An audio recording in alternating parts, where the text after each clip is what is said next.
Assalamualaikum warahmatullahi wabarakatuh. Selamat pagi, siang, sore, atau malam. Perkenalkan, nama saya Lintang. Saya dari kelompok 8. Saya akan membahas tentang sistem informasi manufaktur. Jadi hari ini kita akan membahas yang pertama adalah latar belakang dari sistem informasi manufaktur itu sendiri. Kemudian ada pengertiannya, dan bakal ada fungsi juga, dan terakhir ada penerapan dari sistem informasi manufaktur. Oke, yang pertama, apa itu sistem informasi manufaktur?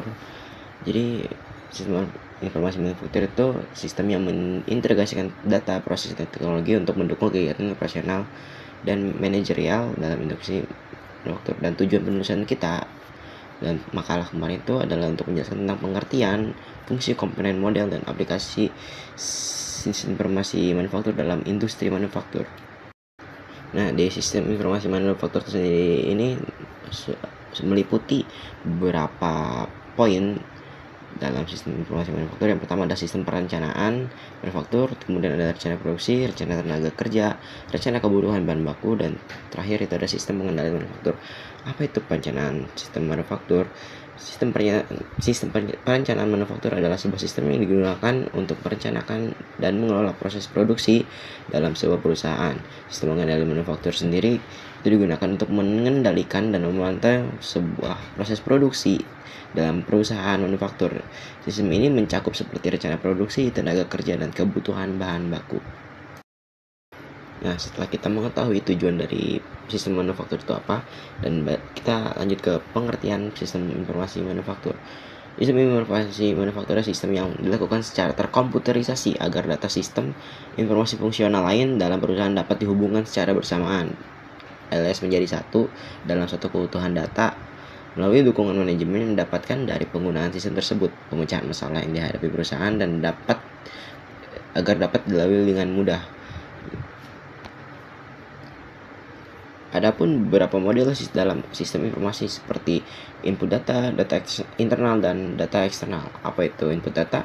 Jadi input data adalah data yang digunakan sebagai masukan dalam sistem informasi manufaktur. Data ini berupa data internal, data eksternal, atau gabungan dari keduanya. Dan data eksternal adalah data yang dihasilkan oleh sistem informasi manufaktur itu sendiri, seperti sumber daya manusianya, material, mesin, dan hal lainnya yang mendukung proses secara konsisten. Sedangkan data eksternal adalah data yang diproses dari luar sistem informasi manufaktur seperti pelanggan, pemasok, dan pesaing. Dan akhirnya kita akan masuk ke dalam fungsi sistem informasi manufaktur. Adapun fungsi utama dalam sistem manufaktur adalah sebagai pendukung proses dari mulai perencanaan hingga pengendalian barang maupun jasa. Sistem ini juga bisa membantu manajer fasilitas dalam menentukan komponen kepuasan yang tepat dan meningkatkan output. Hal ini karena adanya sistem yang beroperasi secara real time dan menyediakan data dalam keakuratan data sendiri, data yang relevan dalam proses produksi, agar semua sistem manufaktur itu berjalan dengan efisien. Nah, jadi apa aja sih manfaat dalam sistem informasi manufaktur ini? Oke, yang pertama ada meningkatkan efisiensi dan ketepatan waktu. Hasil produksi menggunakan komputer sebagai alat prosesnya. Ya, dengan mengkomputerisasi sistem informasi manufaktur, kita dapat meningkatkan efisiensi dan ketepatan waktu untuk hasil produksi. Yang kedua adalah menyusun arsip perusahaan secara terstruktur dan rapih menggunakan sistem database. Benar, dalam komputerisasi sistem database sangat diperlukan untuk menyusun arsip.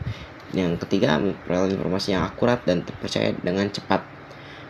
Terus selanjutnya kita bisa menggunakan fisik robotik untuk mempercepat proses produksi.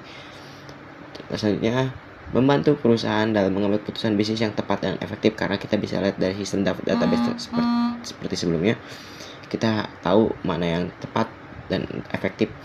Selanjutnya, mengelola dan mengoptimalkan operasi produksi dengan penggunaan teknologi informasi komputer. Selanjutnya ada menghitung biaya produksi dan harga pokok penjualan produk. Karena sudah dikomputerisasi, kita bisa menghitung dengan mudah. Selanjutnya, dan yang terakhir, mengelola dan mengontrol seluruh proses produksi mulai dari input bahan mentah hingga output barang jadi. Nah, setelah kita mengetahui semua fungsi dan manfaat, kita juga bisa menerapkan dalam industri yang menggunakan beberapa model seperti model fisik, model matematika, model simbolik, dan model analog. Model matematika adalah penggambaran hubungan antara variabel-variabel yang terlibat dalam suatu proses seperti persamaan, fungsi grafik, dan model analog adalah penggambaran suatu sistem yang menggunakan sistem lain seperti memiliki sifat-sifat mirip seperti jam pasir, termometer, atau skala. Nah, selanjutnya kita punya contoh penerapan dalam sistem informasi manufaktur itu sendiri. Nah, kita ambil contoh di PT Berkah Malindo Perkasa. Perusahaan manufaktur di bidang minuman berhasil merapikan laporan keuangannya dengan dibantu oleh Harmony, sebuah sistem informasi akuntansi yang terintegrasi dengan sistem informasi manufaktur. Harmony dapat mengumpulkan data data internal yang menjelaskan antara operasi manufaktur dan data lingkungan yang berhubungan dengan transaksi perusahaan dengan supplier agar efisien dan tertarget. Harmony juga dapat menghitung biaya produksi dan harga pokok penjualan produk serta menyediakan laporan keuangan dengan data yang benar, ya. Seperti dalam manfaat tadi, kita bisa menghitung sebuah data dan mengumpulkan sebuah data menjadi satu database, dan kita bisa mengolahnya lagi agar tahu apa yang bakal kita lakukan ke depannya agar efektif dan efisien. Dan ini adalah contoh terakhir dalam penerapan sistem informasi manufaktur.